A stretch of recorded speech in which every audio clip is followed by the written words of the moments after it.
Nagluluksa ngayon hindi lamang ang boxing industry kundi maging ang buong mundo sa pagpanaw ng isa sa pinakamahuhusay na boksingero sa kasaysayan na si Muhammad Ali. Sa isang tweet, nagpaabot ng pakikiramay si US President Barack Obama sa pagkamatay ng boksingero. Nag-issue naman ng statement si United Nations Secretary General Ban Ki-moon. Aniya, marami ang nakinabang sa humanitarian work at advokasya ni Ali laban sa Parkinson's disease. Nagpaabot din ng pakikiramay ang ilang boksingero kabilang na si pambansang kamao Manny Pacquiao. Ipinanganak si Ali sa pangalang Cassius Clay Jr. bago siya nagpa-convert sa Islam at nagpalit ng pangalan.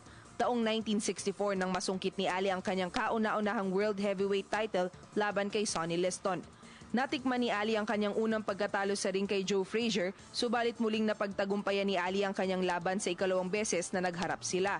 Taong 1975 naman nang nagharap sina Frazier at Ali sa ikatlo at panghuling pagkakataon sa labang pinagbatang Thrilla in Manila na naganap dito sa Pilipinas. Nagretiro ang boksingero taong 1981 sa record na 56 wins, 5 losses at 37 knockouts. Taong 1984 naman nang ma-diagnose si Ali ng Parkinson's disease. Pinangunahan pa ni Ali ang pagpapailaw sa Olympic torch noong 1996 Atlanta Olympics. Taong 2005 naman nang gawaran siya ng Presidential Medal of Freedom, ang pinakamataas na parangal na ibinibigay sa isang US civilian.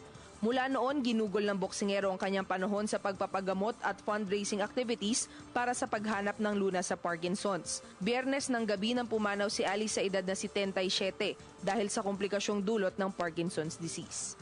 Naniniwala ang US Centers for Disease Control and Prevention na marami ang maaaring gawin upang maiwasan ang pagkalat ng Zika sa US, partikular sa mga estado sa bandang katimugan, kung makapaglalaan lamang ang Kongreso ng sapat na pondo para sa mga research laban sa naturang sakit. Napapanahon umano ang paglalaan ng pondo laban sa Zika dahil nagsisimula na ang tag-araw sa US na isa ring breeding time para sa mga lamok, kabilang na ang mga carrier ng Zika virus.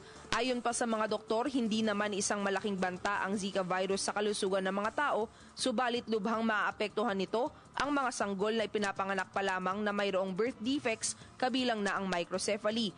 Una nang hinimok ni US President Barack Obama ang US Congress na maglaan ng $1.9 billion bilang emergency funds kontra Zika. Sa kabila nito, hindi pa rin nakapaglalaan ng pondo ang Kongreso nang mag-session break ito nitong Mayo.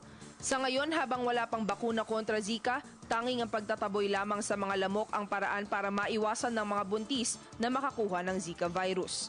Para sa Telebisyon ng Bayan, Pauline Recuesto.